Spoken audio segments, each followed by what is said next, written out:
Hello guys, welcome to the SS gaming Vaithi. இப்போ நம்ம சரி ஒரு நிமிஷம் வெயிட் பண்ணுங்க. ஏதோ மெசேஜ் வந்திருக்கு. என்ன லதா பண்ணியா? ஓ, நம்ம இவரை பிஏஎஸ் என்ன நான் ஆனதை இப்படி வச்சுருக்காரு. ஒரு நிமிஷம் வெயிட் பண்ணுங்கள். இவங்களோட யூடியூப் சேனலை இப்போ நான் காமிக்கிறேன். ஆனால் ரியலாக நடந்த விஷயம் வேறு. அதெல்லாம் ஏன் சொல்லாமல் விடுறது தான். வெளியே வந்துட்டேன். வெயிட் பண்ணுங்க. நான் யூடியூபுக்கு போய் நான் அவங்கள சப்ஸ்கிரைப் பண்ணி வச்சுருக்கேன். அப்படி தான் நினைக்கிறேன். வெயிட் பண்ணுங்கள். சப்ஸ்கிரைப் பண்ணி வச்சுருக்கேன். இல்லைன்னு நான் எங்களை கண்டுக்கக்கூடாது. சப்ஸ்கிரிப்ஷன் இருக்குது. பிகே தமிழ் இவங்களே தான். பிஏஎஸ் இவங்களே தான்.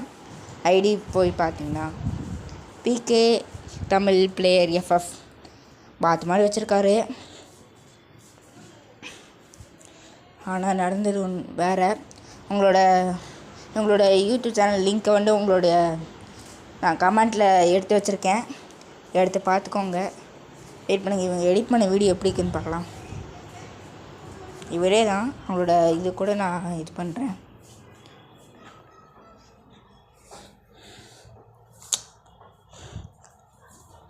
எல்லாம் ஃப்ளூக்ஸ் ஆகுது. ஆக்சுவலாக எல்லாம் எதில் ரெக்கார்டு எடுத்துருக்காங்கன்னு பார்த்தீங்களா?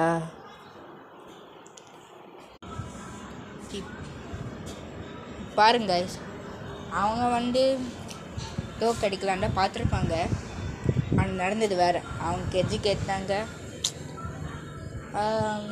உங்களுக்கு ரீமேட்ச், அடுத்த மேட்ச் வேறு யார் கூட இல்லை. பிகே தமிழ் எஃப்எஃப் மொக்கையாக இருக்குது. சரி, ஓகே. அடுத்த பார்ட் 2ல் பார்க்கலாம். பாய்.